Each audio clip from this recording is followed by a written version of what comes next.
Hey, how you doing, Mr. Peterson? All is well, sir. How you? All is well. Good. No doubt. Yeah, I'd like to tell you that I had forgiven my mother. Oh, you did? Yeah, How old are you? I am 31. Right on. And so you went to her, and what happened? So I did a beta move at first and stuff. I took her out Yes? outside the house. She's been taking care of my grandmother and my grandfather for about... Jayla, your phone went out, so we missed what you said. You said you took her out, and what happened? Can you hear me now? Yeah. Yes, I took her out to eat because over the last few months, for the last few years, my mother's been taking care of my grandmother and my grandfather, Yes. and my grandfather had passed away back in May. So she's been in the house just stuck in there and stuff, and I wanted to take her out.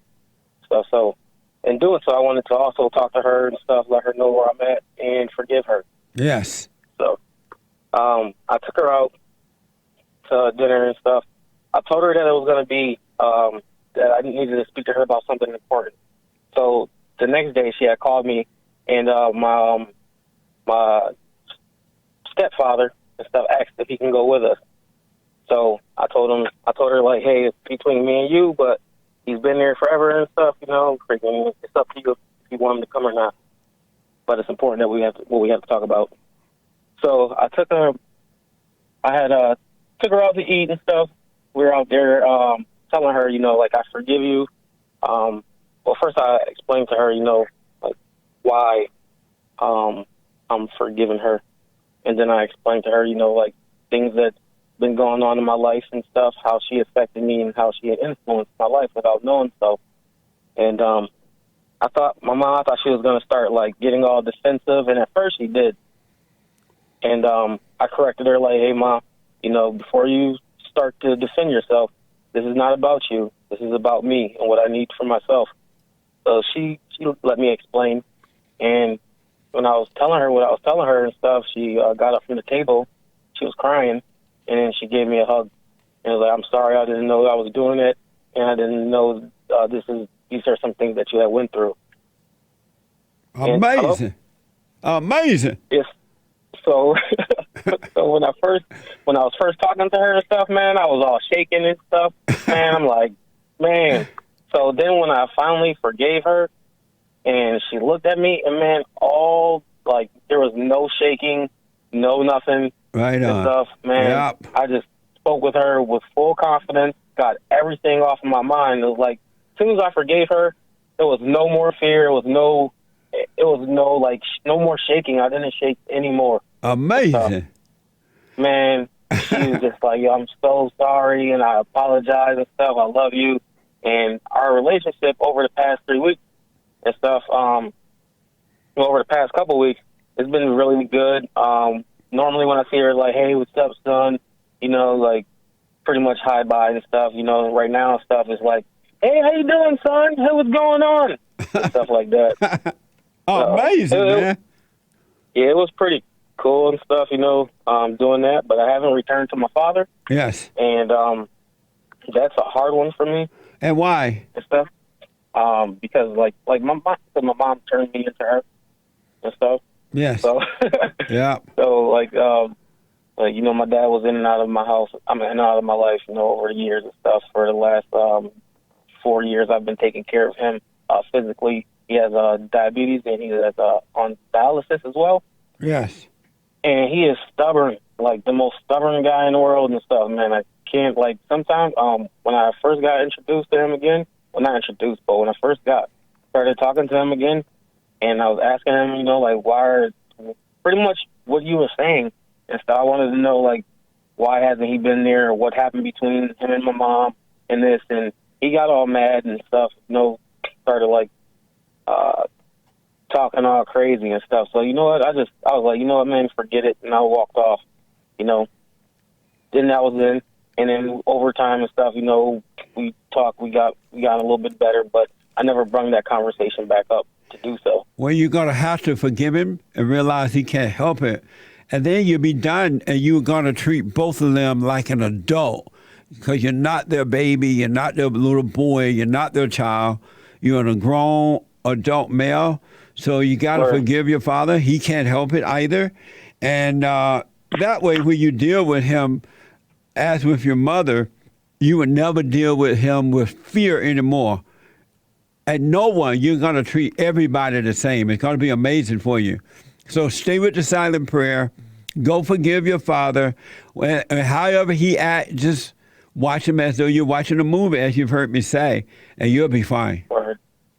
One more thing. Yes. So a lady called in yesterday when I was listening, or she said something online. Yes. I wrote to you online, and she said something about Judeo-Christianity. I mean, Christianity wouldn't be here if it wasn't for Judeo-Christianity or something like that. If it wasn't for what now? If it wasn't for, I forgot what she said. Like, if it wasn't for Judeo-Christian or Christianity, then there wouldn't be Christianity. I don't know. The one thing I do want to say about people online, there are people online who are giving out advice, who are doing this, and I don't have any connection to all that, so I don't know what they're talking about. But I do know that if it wasn't for Judaism, there would be no Christianity. Why is that so? Because it was set aside for the Jews, but we were ushered in. He brought us in as a part of it, and that's how Christianity came about. Christ did that. And why is it the most persecuted form of religion there is right now? Christianity is the most hated religion because it is the only religion that requires you to repent. You have to admit that you're wrong in order to be born again of God. And the ego, most people do not want to admit that they're wrong. They don't want to look at themselves and see that they're wrong in that fallen state.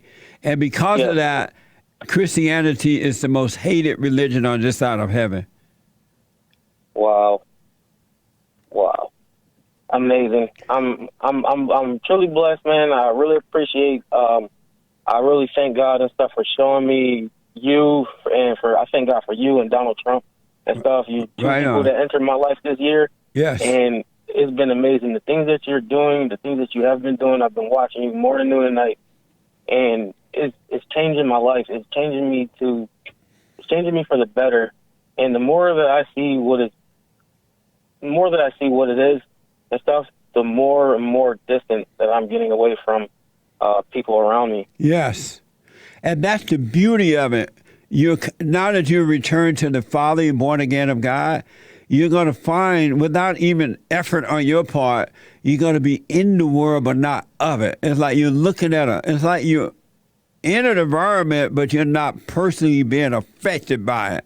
It's as though you're protected from it, as though God put a invisible bubble or something around you, and you're protected from all the hell that's going on around you. You're going to see that your blood family and fake friends are going to be turning against you, but you won't hold it against them. You will realize they cannot see, and they just can't help it, so it's not personal. You haven't seen anything, man. It gets better and better and better. Stay with the silent prayer. Speak up, but don't resent. Doubt every thought, and that's all you need to do. Last thing.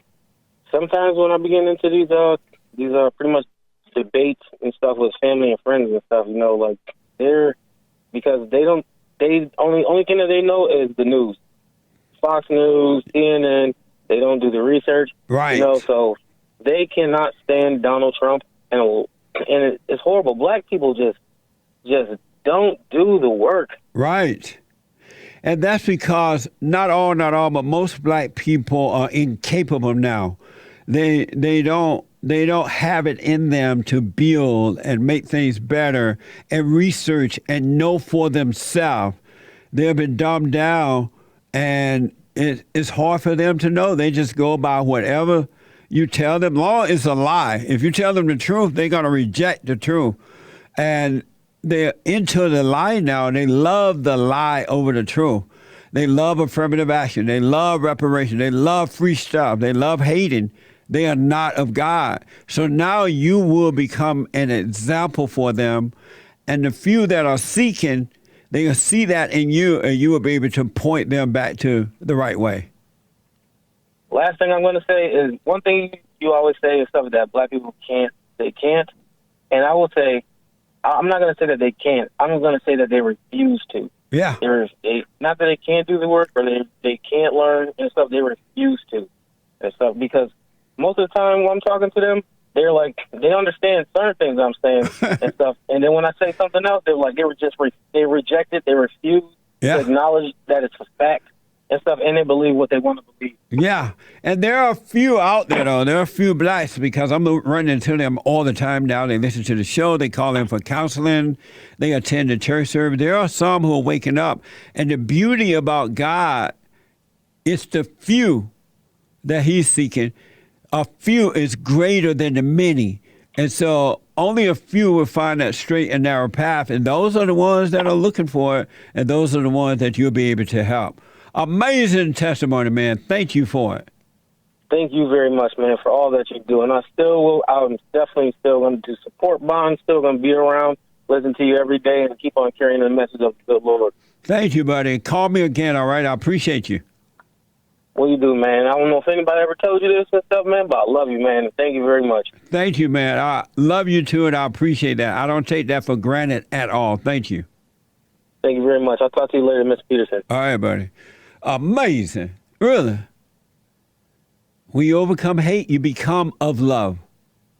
Because God is love, an energy that's out of this world. Amazing. And don't forget to like, follow, tweet, subscribe, and share the JLP Peterson radio show, folks. We really appreciate it. We are at war. It is a spiritual battle for the soul of America. And it's going to take all of us to do it.